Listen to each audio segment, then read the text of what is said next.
Skinfreak. Slaughters. Max was a late-night taxi driver. On this February evening, his shift began like any other. He pulled out of the garage, headed into the city, and provided rides for several customers, one of whom was an elderly lady who offered this account upon her drop-off. I saw him once, you know. I was up late because my cat, Mr. Buttery Nubbins, was sick. I was up late in my back garden soothing my poor Nubbins when I heard a commotion by my neighbor's house. We have a large wooden fence separating our properties, so I quietly approached it and peeked through one of the cracks. I thought maybe it was a burglar or some vandals. I wish it was. Oh, I wish it was. There wasn't much light, but, oh, Lordy, the shape of this man, he didn't seem real. Like a nightmare ripped straight from a sick mind. He was so misshapen, with parts sticking out where they shouldn't be, folds of, I don't know what wrapped around him, like a Christmas present. The sound he made when he would move, just a wet, squishy sound every time he took a step. Slosh, squish, slosh. He had his back to me, so I didn't see his face. He was trying to open the window to my good neighbor's bedroom. I must have let out a gasp because he turned to me and he just stared at me. I know he saw me, even though his face was shrouded by shadows. I could just feel his eyes boring into me. Then, after what felt like hours, but was surely only mere seconds, he just turned and walked away to the night. Max dropped the old lady off at Bolorama before entering Gloria's Holes, the only donut shop in town. Police reports suggest that Gloria thought she saw a passenger in Max's cab when he pulled up. Thinking it was odd for Max to come in for a coffee with a customer in the car, she asked Max about his rider. When they both looked outside, the car was empty. Surveillance footage confirmed that after Max exited the vehicle, no one got in or out until he returned. Max picked up his final customer of the night at Silly Billy's Comedy Club, a young comedienne named Belle who just completed her first stand-up set and was headed to the Grubby D Motel on the edge of town. A surveillance camera across the street picked up this disturbing image as Max's taxi was parked outside. We appear to see a man cloaked in black on top of Max's cab. As Max made his way back to the garage, 2 additional cameras show images of the same figure on top of Max's vehicle. Police found that security tape from inside the garage had been intentionally destroyed, except for these 2 recovered clips, the first showing that when Max parked, his trunk was closed. The other showing that the trunk to Max's cab, as well as the office door, had been opened. We also see what appears to be a figure moving into the office. Max's corpse was later found on the office floor, after being brutally skinned alive and left for dead. Across town, police were responding to a breaking and entering call at Belle's apartment. Hey, she's a comedian, right?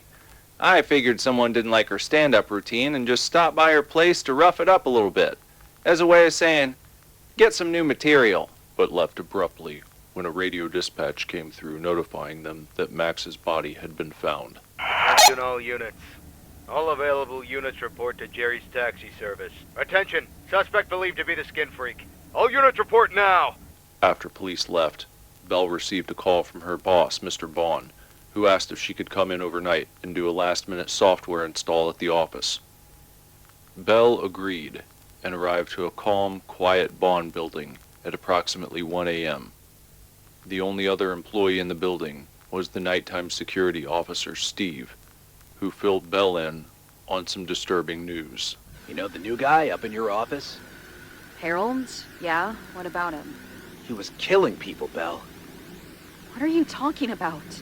There were a couple Skinfreak murders earlier tonight. Not all of the details are out, but detectives found some evidence at the crime scene and showed up at Harold's house. They busted in and... oh, lordy. I don't know exactly what police found in there, but they confirmed that Harold was in fact the Skinfreak. What? They found 2 women chained up in a soundproofed room. One was already dead. The other, I can't even say. The things he did was straight up vile. The sicko apparently converted his basement into a torture dungeon.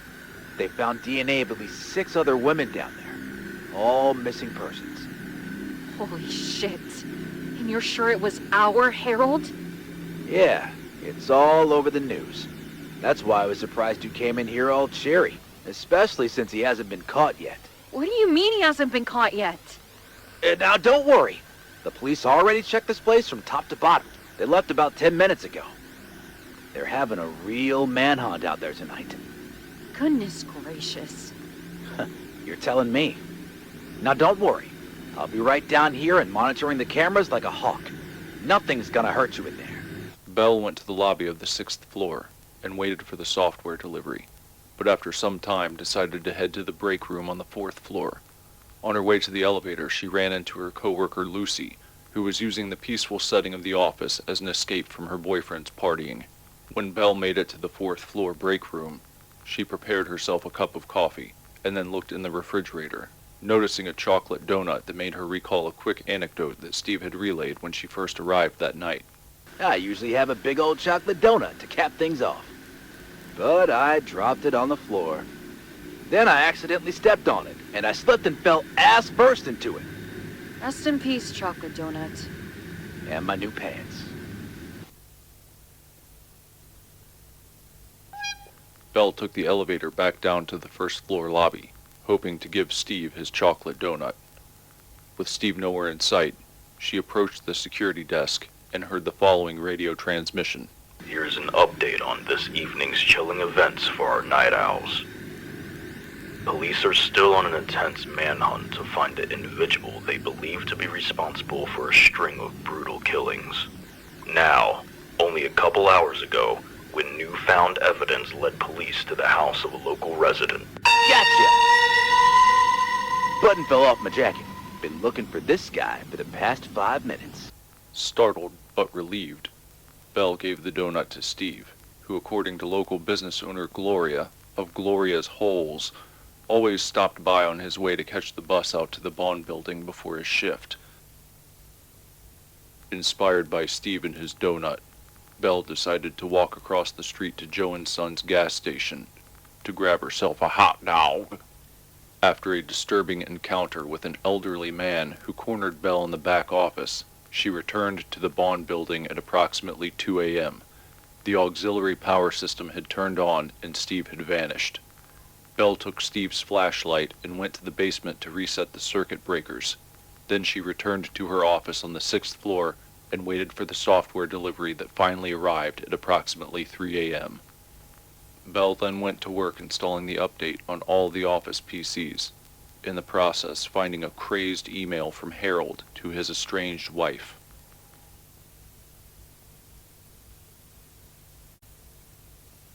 Spurred by the email, Belle then returned to Harold's office to check the door one more time, as it had been locked when she arrived.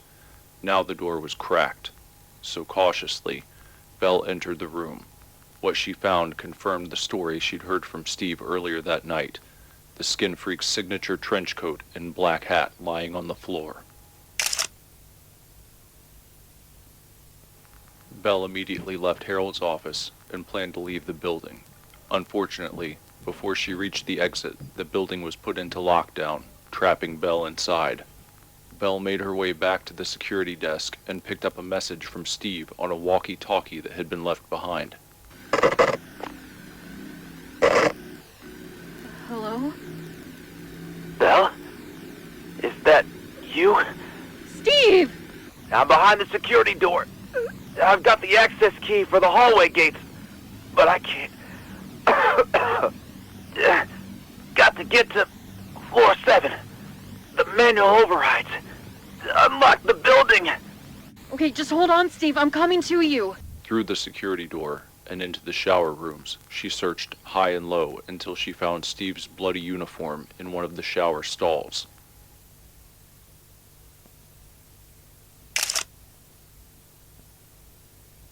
And then, as Belle hid behind the curtain, examining what was left of Steve, the Skinfreak appeared, seeming to run back to the lobby after being alerted by some commotion.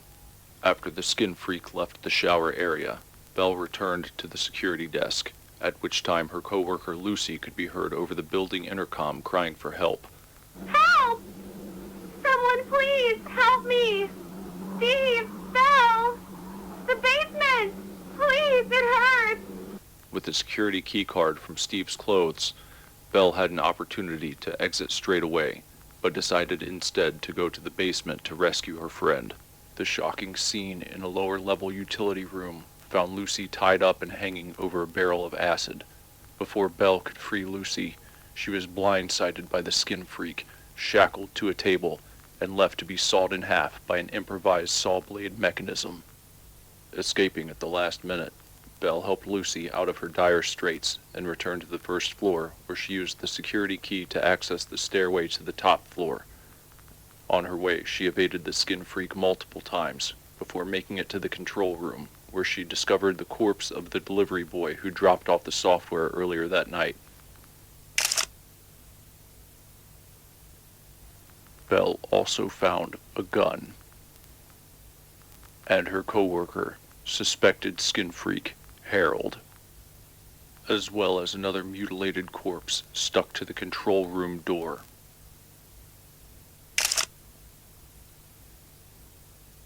Once inside the control room, Belle and Harold got into an intense argument. With her suspicions building, Belle was just moments away from shooting and killing Harold dead. But before she could pull the trigger, the Skinfreak knocked the door off its hinges, walked inside the room, and proceeded to murder Harold with a circular saw. Belle narrowly escaped by taking the emergency elevator to another floor, where she discovered the disemboweled body of her father.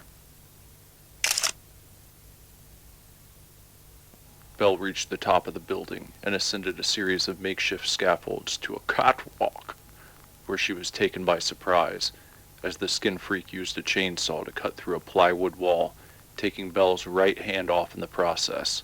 Her gun falls to the ground below. With nowhere to go, Belle continued to move away from the Skinfreak, crossing steel beams and temporary platforms until she was trapped. It was at this point when the Skinfreak revealed himself to be none other than Steve, the nighttime security guard at the Bond building. By Belle's account, Steve was planning to flee town that very night, but decided to stay and take her life when she came in for the software update.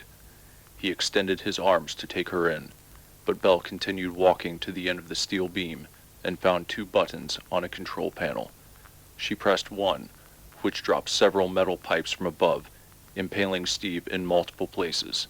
Then she pressed the other, sending another steel beam flying in Steve's direction, knocking him from the platform. In one last horrific effort, Steve attempted to pull Belle to her death.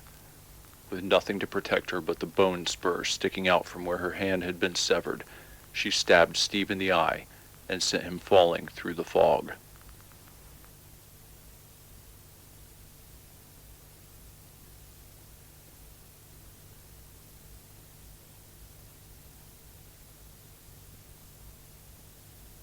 Steve was confirmed dead by local authorities and buried at a nearby cemetery. A year later, his body was dug up. His remains are still missing. Police have dismissed the theft of the Skinfreak's corpse as a prank wrought by local teens. Following her rescue, Belle was taken to a local medical facility. After healing, she underwent a stay at Pleasant Insane Asylum before relocating to an undisclosed location where she is attempting to get on with her life and shed the skin of her past. Though this case seems to be all but sewn up, one strange thread continues to hang over the Skinfreak murders. Small, round, misplaced buttons. During the police investigation of the Bond building following the events of that night, a button was discovered in the main elevator. Bell had found it in the bathroom trash can and used chewing gum as an adhesive to hold the button in place so she could gain access to the 5th floor. Not only did this button match the one that Steve had lost from his coat, but it also matched the button that Max's elderly female passenger had left him as payment just before he stopped by Gloria's. Who was this old woman? Why have police not been able to locate her? Was her story about seeing the Skinfreak in person true? If so, why was she left to tell the tale? On the day of Steve's funeral, journalists, photographers, and police alike watched as his body was lowered into the ground.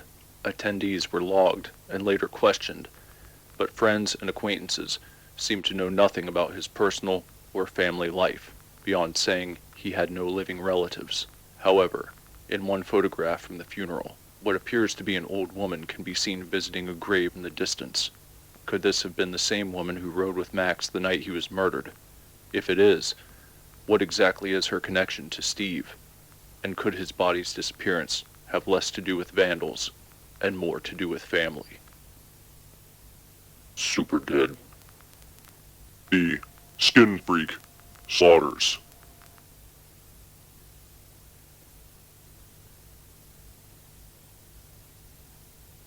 We gonna go viral with this one.